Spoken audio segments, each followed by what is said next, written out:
እንደምን አድራችሁ የተከበራችሁ ተመልካቾቻችን ከአዲስ ቀን ወደ ስፖርት ዘገባችን ደግሞ እናልፋለን።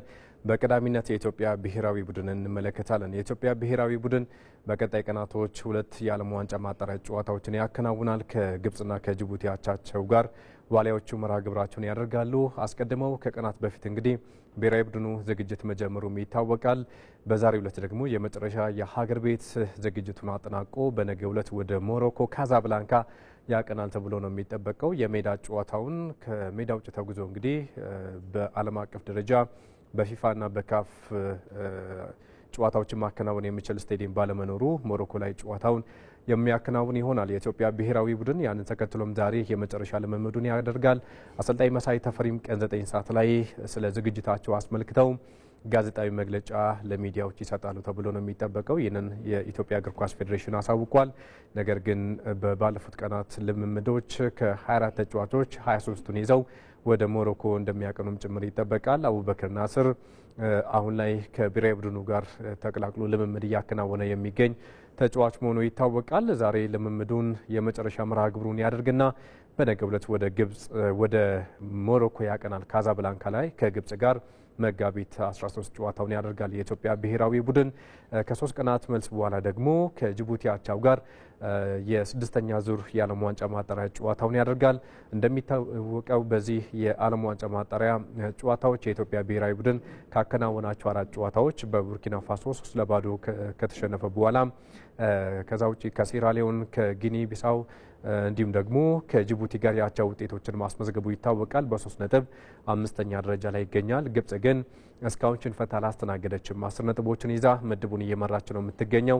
ስለዚህ ከግብጽ ጋር የምታከናውነው ጨዋታ እጅጉኑ ትልቅ ትኩረትን ያገኘ ነው። ከዛ ውጭ ጅቡቲ ግን እስካሁን ከተከናወኑ 4 ጨዋታዎች 1 ነጥብ ብቻ በመሰብሰብ የምድቡ ግርጌ ላይ የምትገኝ ሀገር ናት። ስለዚህ በተወሰነ መልኩ የጅቡቲ ቀለል ያለ ጨዋታ ይመስላል። እንደዛም ሆኖ ግን ለኢትዮጵያ ብሔራዊ ቡድን ሁለቱም ጨዋታዎች ወሳኝነት እንዳላቸው ማንሳትም ይቻላል። ዛሬ ቀን 9 ሰዓት ላይ ጋዜጣዊ መግለጫ ከተሰጠ በኋላ ነገ ወደ ሞሮኮ ያቀናሉ ተብሎ ነው የሚጠበቀው። ሌላኛውን የሀገር ውስጥ መረጃችን ስንመለከት ደግሞ የኢትዮጵያ ከፍተኛ ሊግን እናያለን። በኢትዮጵያ ከፍተኛ ሊግ ምድብ ለመርሃ ግብር ነገሌ አርሲ ተጋጣሚውን በማሸነፍ የምድብ መሪነቱን አጠናክሯል። ትናንትና ጨዋታውን 3-1 በሆነ ውጤት ነው ማሸነፍ የቻለው። ከአዲስ አበባ ዩኒቨርሲቲ ጋር ጨዋታውን ያከናወነው ነገሌ አርሲ 1-0 ሲመራ ቆይቶ ነበር 3-1 በሆነ ውጤት ማሸነፍም የቻለው። በዚህ ጨዋታ ላይም ከኋላ በመነሳት 3 ግቦችን አስቆጥሮ አሁን በምድቡ የነጥብ ልዩነቱንም ሰፋ በማድረግ በመሪነት ቀጥሏል። በተለይ በሳምንቱ ሀላባ ከተማ ሽንፈት ማስተናገዱ እንዲሁም ደግሞ በባለፈው ሳምንት ደሴ ከተማ ነጥብ መጣሉን ተከትሎ ነገሌ አርሲ ወደ መሪነቱ መመለሱ ይታወቃል። ዛሬ ደሴ ከተማ ጨዋታውን ያደርጋል። ይህንን ጨዋታ የሚያሸንፍ ከሆነ የነጥብ ልዩነቱ ዝቅ ይላል፣ በ1 ነጥብ ልዩነት ይሆናል። ደሴ ከተማም ወደ 2ኛ ደረጃ ከፍ ይላል ተብሎ ነው የሚጠበቀው። ነገሌ አርሲ ግን ትናንትና ድል ማድረጉን ተከትሎ የምድብ መሪነቱን ያጠናከረበትን ውጤት አግኝቷል። ደሴ ከተማ ዛሬ ከሱሉልታ ክፍለ ከተማ ጋር ጨዋታውን ያደርጋል። ካሸነፈም ወደ 2ኛ ደረጃ ከፍ የሚል ይሆናል። በሌላ ጨዋታ ንብ 2-1 በሆነ ውጤት ቦዲቲ ከተማንም ያሸነፈበት ጨዋታ ይጠቀሳል። በምድብ ሀ የ17ኛ ሳምንት ጨዋታዎች ትናንትና 2 መርሃ ግብሮችን አስተናግዷል። ሶሎዳ አድዋ ዳግም ተከታታይ ሽንፈትን አስተናግዷል። ከደደቢት ያከናወነውን ጨዋታ 1-0 በሆነ ውጤት ነው መሸነፍ የቻለው። ወልቂጤ ከተማ በተመሳሳይ ከከፍተኛ ሊጉ ለመውረድ እጅጉኑ እየተቃረበ የሚገኝ ክለብ ነው። በደብረ ብርሃን ከተማ 2-1 በሆነ ውጤት ነው ሽንፈት ያስተናገደው ወልቂጤ ከተማ። ዛሬ ሸገር ከተማ ጨዋታውን ያደርጋል። ሸገር ከተማ በ13 ነጥብ ልዩነት ምድቡን እየመራ ይገኛል። ዛሬ ካሸነፈ ደግሞ የነጥብ ልዩነቱ ወደ 16 ከፍ ይላል። ስለዚህ በቀጣይ የውድድር ዓመት በኢትዮጵያ ፕሪሚየር ሊግ ልንመለከታቸው ከምንችላቸው ክለቦች መካከል ሸገር ከተማ ቀዳሚው ክለብ ነው። ዛሬ ረፋድ 3 ሰዓት ላይ ከአዲስ አበባ ከተማ ጋር ጨዋታውን ያደርጋል። ድል ካደረገ ደግሞ የነጥብ ልዩነቱን እጅጉን ያሰፋል። ሸገር ከተማ በዚህ የውድድር ዓመት እጅጉኑ ወጥ አቋምን እያሳየ የሚገኝ ድንቅ ቡድን ሆኖ ነው ያየን የምንገኘው። ዛሬ ጨዋታውን ያደርጋል። በዚህ መልኩ እንግዲህ የኢትዮጵያ ከፍተኛ ሊግ በሁለቱም ምድቦች የ17ኛና የ17ኛ ሳምንት ጨዋታዎች ቀጥለው እየተከናወኑ ዛሬ ደግሞ ፍጻሜያቸውን የሚያገኙ ይሆናል። የኢትዮጵያ ሴቶች ከፍተኛ ሊግም እንዲሁ እየተከናወነ ይገኛል። 14ኛ ሳምንቱ ላይ ይገኛል። ትናንትና ወደ 3 ጨዋታዎች ተደርጎ ነበረ። ወላይታ ዲቻ ድል ቀንቶታል። ፋሲል ከነማ ደግሞ ሽንፈትን አስተናግዷል። ለሚኩራ ፋሲል ከነማን አሸንፏል። 1-2 በሆነ ውጤት ሂሩት ለገሰ 87ኛው ደቂቃ ላይ የክለቡን ብቸኛ የማሸነፊያ ግብን አስገኝታለች። ወላይታ ዲቻ ደግሞ ጨዋታውን ከንፋስ ስልክ ላፍቶ ጋር በማድረግ 3-2 በሆነ ውጤት ነው ማሸነፍ የቻለው። ታምራየው ደስታ ከዛ ውጪ ቤተልሔም ፈረውንና ቤተልሔም ደበበ የአሸናፊነት ግቦችን ለወላይታ ዲቻ አስቆጥሯል። ይሁንና ወላይታ ዲቻ አሁንም በ11 ነጥብ 13ኛ ደረጃ ወይም ደግሞ ላለመውረድ እየታገለ የሚገኝ ወራጅ ቀጠና ውስጥ የሚገኝ ክለብ ነው። ለሚኩራ ደግሞ ከ12ኛ ደረጃ ወደ 10ኛ ከፍ ያለበትን ውጤት ነው ማስመዝገብ የቻለው። ፋሲል ከነማ 8ኛ ደረጃ ላይ ይገኛል። ሸገር ከተማ በተመሳሳይ በሴቶች ከፍተኛ ሊግ የመሪነት ቦታ ላይ የተቀመጠ ቡድን ነው። አሁን ላይ ክለቡ በ36 ነጥብ እየመራ ይገኛል። ከተከታዮቹ ክለቦች ጋር ያለው የነጥብ ልዩነትም 5 እና 6 ነው። ይርጋ ጨፌ ቡናና የጥሩነሽ አካዳሚ ተከታዩን ስፍራ ይዘው ይገኛሉ። በዚህ መልኩም ይህ የኢትዮጵያ ሴቶች ከፍተኛ ሊግ የ14ኛ ሳምንት ጨዋታዎች በትናንትናው ዕለት ፍጻሜውን ማግኘት ችሏል። አሁን ደግሞ በቀጥታ በዝርዝር ወደምንመለከተው ጉዳያችን ደግሞ እናልፋለን።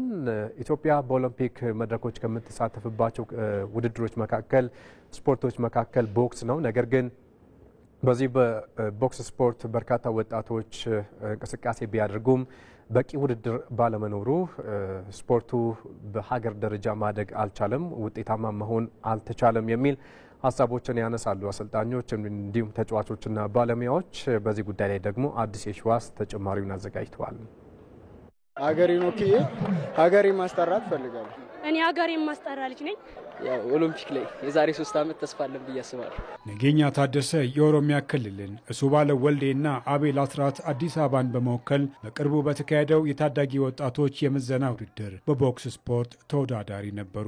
ቦክሰኞቹ በተወዳደሩበት ኪሎግራም አሸናፊ በመሆንም ለወከሉት ክልል የወርቅ ሜዳሊያ አግኝተዋል። ስፖርተኞቹ በቀጣይ ኢትዮጵያን በመወከል በተለያዩ ዓለም አቀፍና አህጉር አቀፍ ውድድሮች ውጤታማ መሆንና የሀገራቸውን ባንዲራ ከፍ ማድረግ ህልማቸው ነው። ነገኛ ታደሰ በኦሮሚያ ክልል ብዙም ባልተለመደ መልኩ በቦክስ ስፖርት ውጤታማ እየሆነች ያለች ታዳጊ ናት። በክልላቸውም ሆነ በአገር አቀፍ ደረጃ በቂ ውድድር አለመኖሩ ብዙ ልምዶችን እንዳናገኝ አድርጎናል ትላለች። በአመት አንዴ ነው ወይ ደግሞ ከ7 ዓመት በኋላ ምናምን ነው። ግን ቢያንስ በየ2 ዓመቱ ቢያደርጉ አሪፍ ነበር ብዬ አስባለሁ። የነገኛን ሀሳብ የምትጋራው የቦክስ አሰልጣኝ የሆነችው መስከረም ጮሮ አዲስ አበባ ላይ ውድድር ይካሄዳሉ፣ ግን ክልል ላይ በየአመቱ ወይ በየ6 ወሩ በጣም ትንሽ ውድድር ነው የሚያዩትና ልክ እዚህ ሲመጡ ነው ውድድር ተዘጋጁ ብሎ የሚባሉትና እንደ ኢትዮጵያ በጣም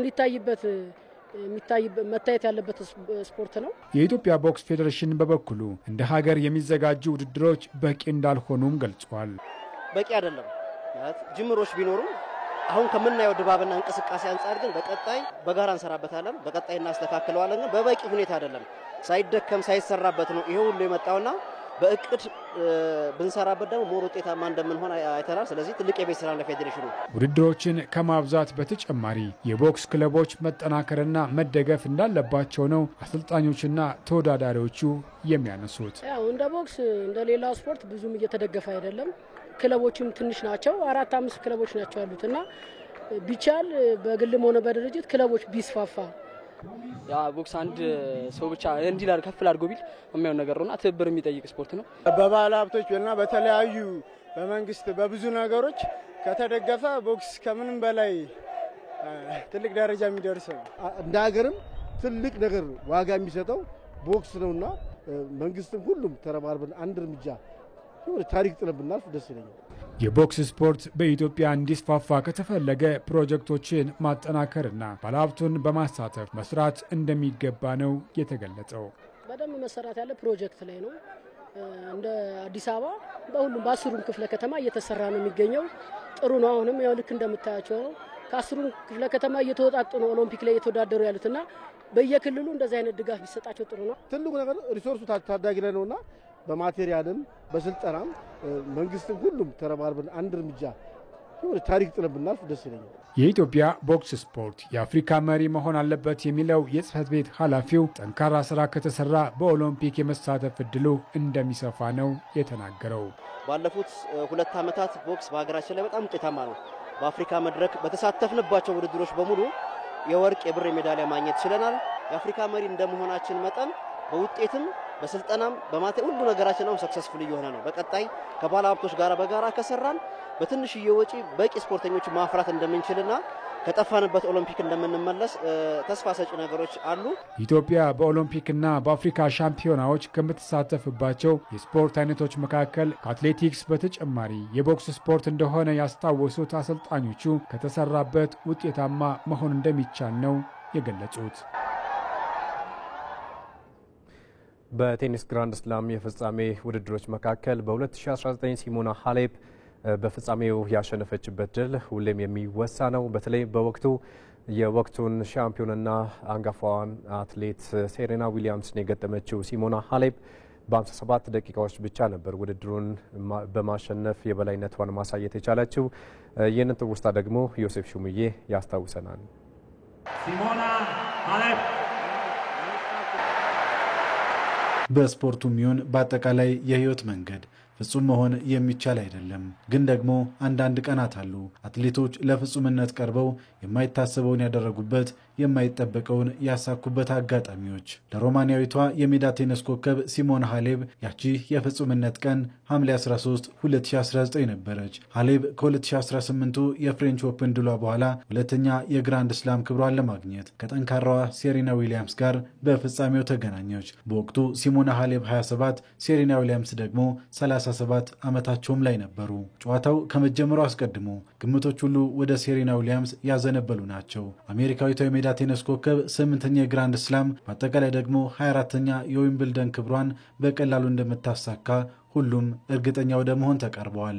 ነገር ግን ያቺ ቀን የሲሞና ሃሌፕ ነበረች። በሁሉም ነገር ለፍጹምነት የቀረበች ሆና ባጠናቀቀችው ጨዋታ ጠንካራ ተጋጣሚዋን በቀላሉ ረታለች። 56 ደቂቃ ብቻ በወሰደው ጨዋታ ሲሞና ሃሌፕ 2 ተከታታይ ዙሮችን 6-2 በሆነ ተመሳሳይ ውጤት ረታም በድምሩ 2-0 አሸንፋ ዓለምን ጉድ አስባለች። ይህች የሜዳ ቴኒስ ኮከብ ባሳለፍነው የካቲት ወር ደግሞ ራኬት መስቀሏን በይፋ አሳውቃለች። የፍሬንች ኦፕንን ጨምሮ በርካታ ክብሮችን ያሸነፈችውና በአንድ ወቅት የዓለም ቁጥር 1 የነበረችው ሲሞና ሃሌፕ ውድድር በቃኝ ያለችው ገና በ33 ዓመቷም ነበር። ሲሞና ሃሌፕ ከውጤታማ የግራንድ ስላም አሸናፊነት እስከ አበረታች ቅመሞች ቅሌት በደጉም በክፉም የምትነሳ ይሆናል። አትሌቷ በ2022 በዩኤስ ኦፕን ስትሳተፍ አበረታች ቅመሞች ተጠቅማለች ተብላ የ4 ዓመት እገዳ ተጥሎባት ነበር። በእርግጥ ለዓለም አቀፉ የስፖርት ገላጋይ ፍርድ ቤት ካስ ጉዳዩን አቤት ብላም ቅጣቱ ከ4 ዓመት ወደ 9 ወር ዝቅ ተደርጎላታል። እሷ አሁን ላይ ራኬት ሰቅላም ቢሆን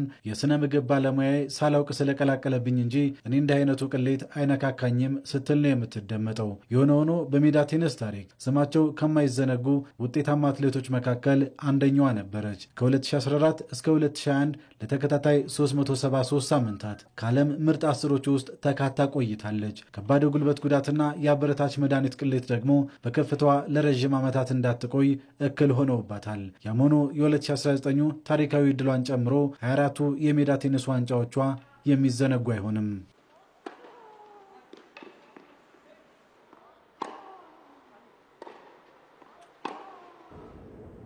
እንቀጥላለን ተመልካቾች። ሊዮኔል አንድሬስ ሜሲን ደግሞ እንመለከታለን። ሊዮኔል አንድሬስ ሜሲ ከአርጀንቲና ብሔራዊ ቡድን ስብስብ ውጪ መሆኑን ብሔራዊ ቡድኑ በትናንትናው ዕለት ይፋ አድርጓል። ከኢንተር ሚያሚ ጋር ባለፈው እሁድ ጨዋታ በማድረግ የመጀመሪያ ግቡን በሊጉ ማስቆጠር የቻለው ሜሲ ጉዳት በማስተናገዱ ምክንያት ከብሔራዊ ቡድኑ ስብስብ ውጪ መሆኑ ነው የተገለጸው። የአርጀንቲና ብሔራዊ ቡድን በቀጣይ በዓለም ዋንጫ ማጣሪያ ከዩራጓይና ከብራዚል ጋር ወሳኝ ጨዋታዎች አሏት። ምንም እንኳን በደቡብ አሜሪካ ሀገራት የዓለም ዋንጫ ማጣሪያ በ5 ነጥብ ልዩነት እየመራች ብትሆንም በቀጣይ የሚከናወኑ መርሃ ግብሮች ለአርጀንቲና ወሳኝነት አላቸው። እንደዛም ሆኖ ሜሲ በዚህ ጨዋታ ላይ እንደማይሳተፍ ብሔራዊ ቡድኑ አሳውቋል። ከሜዳ ውጪ ከዩራጋይ ከዛ ውጪ ደግሞ በሜዳዋ ከብራዚል ጋር ትልቅ ጨዋታዎችን ታደርጋለች። በመድረኩ በእነኚህ ማጣሪያ ጨዋታዎች 12 ግቦችን በማስቆጠር ከፍተኛ ግብ አስቆጣሪ 6 ግቦችን በማስቆጠር ከፍተኛ ግብ አስቆጣሪ መሆን የቻለው ሊዮኔል አንድሬስ ሜሲም በዚህ ጨዋታ ላይ አይኖርም። የጡንቻ ጉዳት እንዳስተናገደ ኢንተር ሚያሚ ይፋ አድርጓል። ስለዚህ ሜሲን እንዲሁም ኔይማርን በዚህ ጨዋታ ላይ እንደማንመለከት ነው የሚጠበቀው። አስቀድሞ ከቀናት በፊት ኔይማር ጁኒየር ከብራዚል ብሔራዊ ቡድን ስብስብ ውጪ መደረጉ ይታወቃል በጉዳት ምክንያት። ነገር ግን በርካታ ተመልካቾች ሁለቱም ተጫዋቾች በጋራ ሜዳ ውስጥ ማየት ይሹ ነበር። ሆኖም ግን ሁለቱም ተጫዋቾች እንዳጋጣሚ ሆነው በጉዳት ምክንያት ብሔራዊ ቡድኖቹን እንደማያገለግሉ ይፋ ተደርጓል። ከዚህ ጋር ተያይዞ በጉዳት ምክንያት ፈረንሳዊው የፊት መስመር አጥቂ ማርከስ ቱራም ከፈረንሳይ ብሔራዊ ቡድን ስብስብ ውጪ መሆኑ ይፋ ተደርጓል። የ27 ዓመቱ የኢንተር ሚላን የፊት መስመር አጥቂ እጅግ ስኬታማ የውድድር ዓመትን እያሳለፈ እንደሚገኝ ይታወቃል። በክለብ ደረጃ ለሀገሩ 29 ጨዋታዎችን አድርጎ 2 ግቦችን ማስቆጠርም ችሎ ነበር። አሁን ደግሞ ምርጥ ብቃታቸው ላይ ከሚገኙ ተጫዋቾች መካከል አንዱ ሆነው እንግዲህ ከ24 ተጫዋቾች መካከል የዲዲየር ዴሾን ስብስብ የተቀላቀለ ተጫዋች ነው። ይሁንና ትናንትና የቁርጭምጭሚት ጉዳት ማስተናገዱን ተከትሎ ከብሔራዊ ቡድኑ ስብስብ ውጪ መደረጉን ብሔራዊ ቡድኑ ይፋ አድርጓል። የቡድኑ ሐኪሞች ይህንን አረጋግጧል። ያንን ተከትሎ በቀጣይ በዩኤፋ ኔሽንስ ሊግ ፈረንሳይ ከክሮኤሺያ በምታደርገው የሩብ ፍጻሜ ጨዋታ ማርከስ ቱራም ብሔራዊ ቡድኑን እንደማያገለግል ይፋ ተደርጓል። በሱ ምትክ ግን አዲስ ተጫዋች ይጠራል አይጠራም የሚለው ነገር ግን ይፋ የተደረገ ነገር የለም። ከዛ ባሻገር ሚሼል አንቶኒዮን እንመለከታለን። ሚሼል አንቶኒዮ ከባድ የመኪና ጉዳት እንዳጋጠመው ይታወቃል ከ3 ወራት በፊት። አሁን ግን ከዚህ ከባድ ሁኔታ ውስጥ አገግሞ ወደ ሜዳ ለመመለስ እጅጉን የተቃረበ ተጫዋች ነው ሚሼል አንቶኒዮ። እንግዲህ አሁን ወደ ሜዳ ለመመለስና በትልቅ ደረጃ እግር ኳስ ለመጫወት ተቃርቤ ያለው የሚል አስተያየቱን ሰጥቷል። አንቶኒዮ ትናንትና ከቢቢሲ ጋር ቆይታ አድርጎ ነበረ። በተለይ ጉዳቱ እጅጉን አስከፊ እንደነበረ ሀሳቡን ሰጥቷል። ምናልባትም ሁለተኛ እድል አግኝቻለሁ በህይወት ለመኖር የሚል ሀሳቡን ነው መግለጽ የቻለው። እንግዲህ በቀጣይ ደግሞ ከዚህ ቀደም እንደነበረው ሁሉ ለዌስትሃም ዩናይትድ ትልቅ ግልጋሎቱን መስጠት እንደሚችል በእግር ኳሱም ትልቅ ስራ መስራት እንደሚችልም ጭምር ሀሳቡን ሰጥቷል። በግል ደረጃ ልምምዶችን ማከናወን ጀምሯል። ሚሼል አንቶኒዮ አስደናቂ የፊት መስመር ተጫዋች መሆኑ ይታወቃል ለዌስትሃም ዩናይትድ እንዲሁም ለጃማይካ ብሔራዊ ቡድን። አሁን ደግሞ ከዚህ ከመኪና አደጋ በኋላ ወደ ሜዳ ለመመለስ መቃረቡን አሳውቋል። በትልቅ ደረጃም ጠብቁኝ የሚል ሀሳቡን ነው መስጠት የቻለው። ማንቸስተር ዩናይትድ ደግሞ እናነሳለን። ማንቸስተር ዩናይትድ በቀጣይ የ2025/26 የውድድር ዓመት ላይ 5% የቲኬት ሽያጭ ላይ ዋጋ መጨመሩን ይፋ አድርጓል። ይህም ደግሞ በደጋፊዎች ተቃውሞ ገጥሞታል። በቅርቡ በዚህ ዓመት ብቻ እንኳን አንድ ጊዜ የቲኬት ሽያጭ ላይ ዋጋ መጨመሩ ይታወቃል። ኤቨርተንን ባሸነፉበት ጨዋታም የተወሰኑ ደጋፊዎች ቅሬታቸውን ሲገልጹ ተቃውሟቸውን ሲገልጹ እናስታውሳለን። አንድ ግለሰብ ስቴዲየም ተገኝቶ ጨዋታ ለመከታተል 66 ፓውንድ ነበር ከፍሎ መግባት የሚችለው። ከዛም አልፎ ደግሞ ወጣቶችና ታዳጊዎችን ታሳቢ ያላደረገ ጭማሪ እንደነበር ነው ሲነሳ የነበረው ከወራት በፊት። አሁን ደግሞ በቀጣይ የውድድር ዓመት ከዚህም በላይ 5% ጭማሪ ስለማድረጉ ክለቡ አሳውቋል። ኦማር ብራድሌ ይህንን ሀሳባቸውን ሰጥተዋል። በትናንትናው ዕለት በተለይ ክለቡ በፋይናንስ እንዲጠናከር ስራዎችን እየሰራ ይገኛል። ከነኚህ ስራዎች መካከል አንደኛው የቲኬት ሽያጭ ጭማሪ ነው የሚል ሀሳባቸውን ሰጥተዋል። በቀጣይ ደግሞ ክለቡ በተለያዩ ወጪዎች ራሱን እንዲያጠናክር ይህ አስፈላጊ ሆኖ መገኘቱንም ጭምር ሀሳባቸውን ገልጸዋል። ይሁንና ከ16 ዓመት በታች ለሆኑ ወጣትና ታዳጊ ሰዎች ህጻናት ይህ ጭማሪ አይመለከታቸውም የሚል ሀሳብን ሰጥተዋል። ነገር ግን የክለቡ ደጋፊዎች አሁንም ቢሆን ቅሬታቸውን እያሰሙ ይገኛሉ። ውጤት ሳይኖር በዚህ መልኩ በዚህ መልኩ ገንዘብ መጨመር የለበትም የሚል ነው እያነሱ የሚገኙት። ሌላኛው መረጃችን የሚሆነው ደግሞ ቦክስ ነው። ዓለም አቀፉ የቦክስ ማህበር በቀጣይ በሎስ አንጀለስ የኦሎምፒክ መድረክ ላይ የቦክስ ስፖርት እንዲቀጥል ፍላጎት እንዳላቸውና በዚህ ጉዳይ ላይ እየሰሩ እንደሚገኙ አሳውቋል። በቀጣይ በ2028 ሎስ አንጀለስ ኦሎምፒክ ላይ የቦክስ ስፖርት ሊኖር ይችላል ተብሎ ነው የሚጠበቀው። ይሁንና የዓለም አቀፉ የኦሎምፒክ ኮሚቴ በቅርቡ በሚያከናውነው ስብሰባ ይህንን ውሳኔ ይወስናል ተብሎ ነው የሚጠበቀው። እንደዛም ሆኖ የዓለም አቀፉ የቦክስ ማህበር ግን በቀጣይ በዚህ የኦሎምፒክ መድረክ ላይ ቦክስ እንዲቀጥል ከፍተኛ ስራዎችን እየሰሩ እንደሚገኙ አሳውቋል። በፓሪስ ኦሎምፒክ ቦክስ የመጨረሻ ሊሆን እንደሚችል ነው ሲገለጽ የነበረው። በተለይ 2022 ላይ ነበር ይህ የተገለጸው። ቦክስ ለመጨረሻ ጊዜ በኦሎምፒክ የሚታየው በፓሪስ ኦሎምፒክ ነው ተብሎ ነበር።